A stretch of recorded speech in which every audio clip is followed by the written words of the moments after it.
Hello, today we are going to practice doing some more logarithmic and exponential equations, just so you guys can see some more examples and get more familiar with the different steps or formats that you'll run across in these equations and how to solve them. So we'll be practicing more going back and forth between log and exponent form. We'll practice using the principle of log equality as well as practice expanding and condensing rules. So hopefully it helps you get a little bit more familiar with the process, and let's get started. So on this first one, we see we have a log equal to just a number on one side. So this is going to be a type of problem you'll run into quite a bit. Whenever you have a log just equal to a number like this, the way you're going to want to solve it is to just go to exponent form. The reason we want to go to exponent form is this x value variable right now is stuck inside this log. I can't solve for x while it's inside this logarithm. So the best way to get it out of this logarithm is to turn this into its exponent format. So we're just going to rearrange these different numbers here. So remember, going from log form to exponent form, we are going to take the base of the logarithm, which is going to be that little subscript number. That is going to be the base of our exponent form. And then whatever it's equal to, in this case it's a 3 over here, that is going to turn into the exponent, so that I get 3 to the third, and then it will equal the part that is inside the logarithm, so this 2x minus 1. And that's a good thing, because taking this 2x minus 1 from inside the logarithm to right here, I'm now to a spot where I can actually start solving for x and isolate it. That's kind of the whole idea behind it. So once I get into this exponent form, I can start solving for x. As well, we have this 3 cubed right here, which is just a number. We know what 3 cubed is. So 3 cubed is 27. And if I start solving for x, the first thing I would want to do is get rid of this minus 1 by adding 1 to each side. I'm going to come over here now. So 27 plus 1 is 28, and then those cancel and we just are left with the 2x on the right side. And one more step, solve for x is just divide by 2, and 28 divided by 2 is 14, so 14 equals x. And then just a reminder, whenever we're doing those logarithm problems, logs do have a domain of just going from only positive numbers. So I want to make sure that if I plug this number in, it's not going to affect my domain at all. When I plug my answer in, I need to make sure it's not negative or 0 on the inside. So just always check for that. So if I plug 14 in here, I get 2 times 14 is 28. 28 subtract 1 is 27, and 27 is positive, so we're good. So as long as it's a number that's not 0 or negative, you are good and you can keep your answer. So always check for those extraneous solutions. Okay, so that's what you want to do if you have a log just equal to a number over here. But notice on the second problem, I have a log equal to another log, so one log on each side. They also happen to have the same base. They're both a log base 7. So if I have a log of the same base equal to a log of the same base, in a way, we don't really need the logs. We're saying I have this equal to this. So if the outsides are equal, then the insides have to equal each other as well. So that's going to be your principle of log equality. That says I can just drop the logs and just set the insides equal to each other. So I don't even need to worry about the logs anymore. So I'm just going to take this 3x minus 11 and set it equal to the x minus 3. And then it's just a simple equation that we're just going to get our x's to one side and our numbers to one side. So if I do that, let's minus the x over here. So those cancel and I get 2x minus 11 equals negative 3. And then let's add the 11 over. I'm going to come back up here. Those cancel and I get 2x is equal to 8. And then our last step again is just to divide by 2, and we get x is equal to 4. So just using that principle of log equality, if I have a log equal to a log, I can just drop the logs and just set the insides equal, which is a really nice tactic for solving. And then again, always just check your answer. If I plug 4 into either of these, I need to make sure they're positive numbers. So 3 times 4 is 12. 12 subtract 11 is 1. So that's okay. 4 subtract 3 is also 1. So we're good as long as it's a positive number. Okay, let's look at this next one.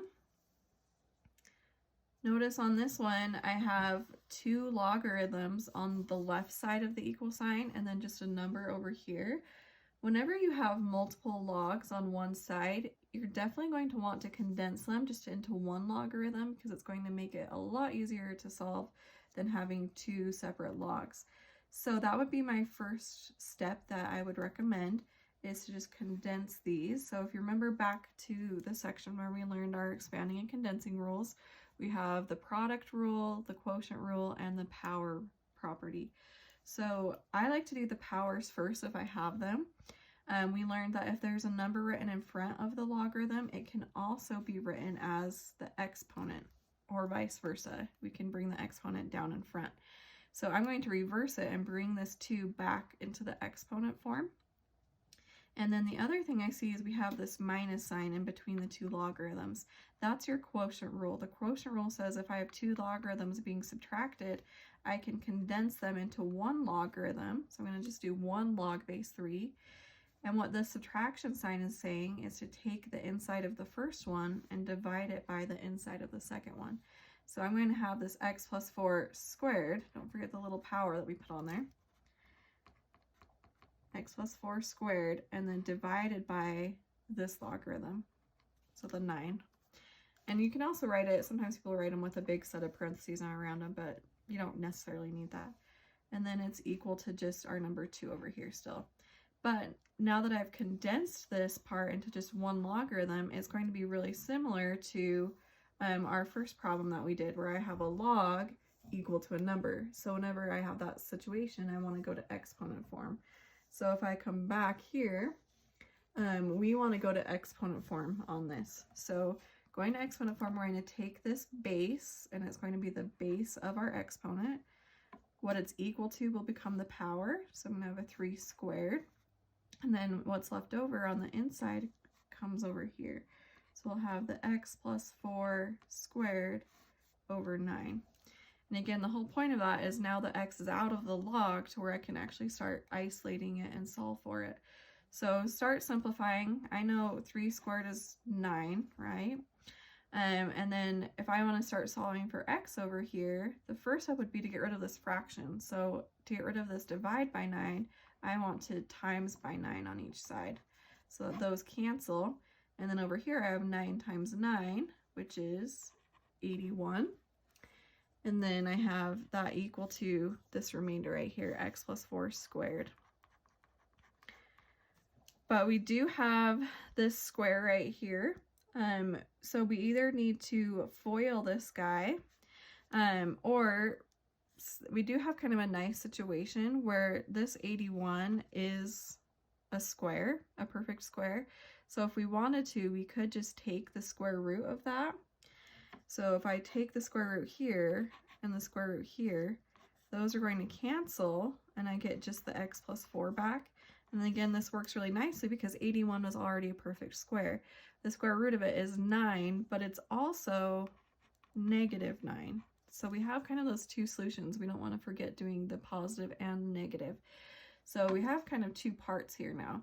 When I'm solving for x, my next step would be to get rid of this plus 4 by subtracting 4.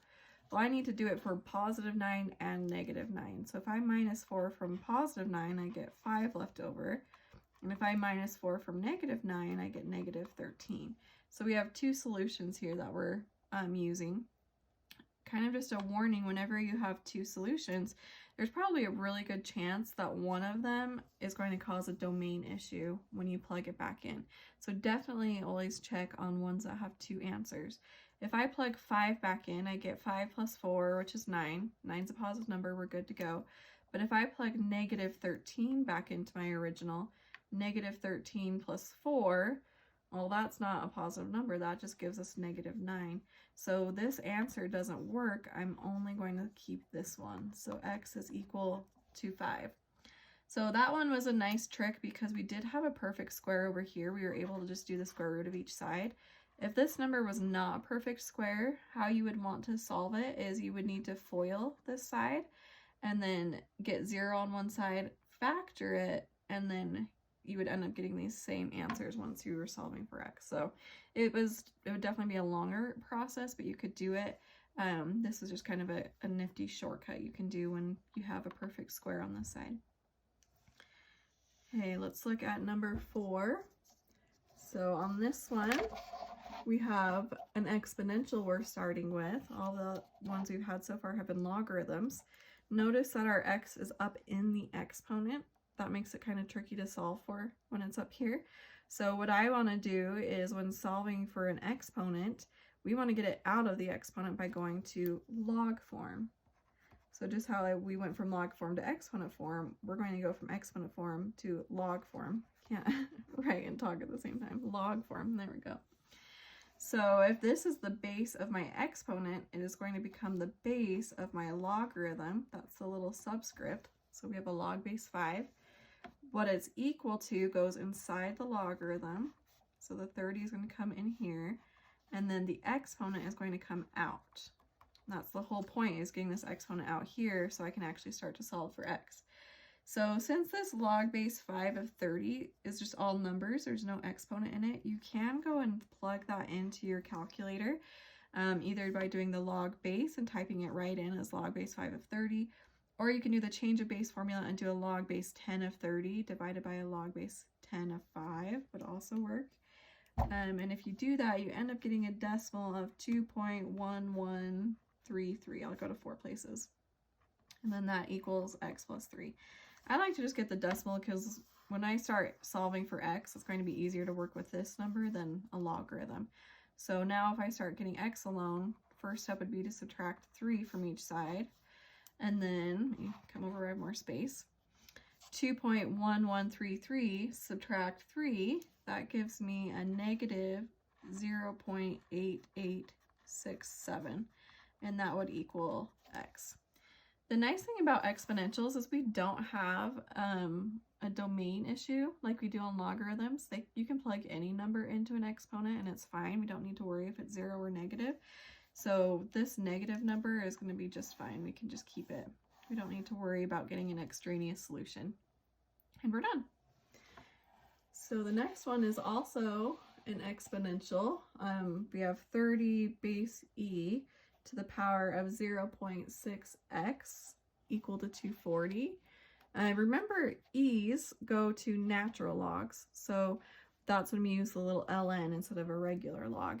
If I want to start solving for x up here, again, to get it out of the exponent, we're probably going to want to go to log form. But notice we have a 30 in the front of this base e.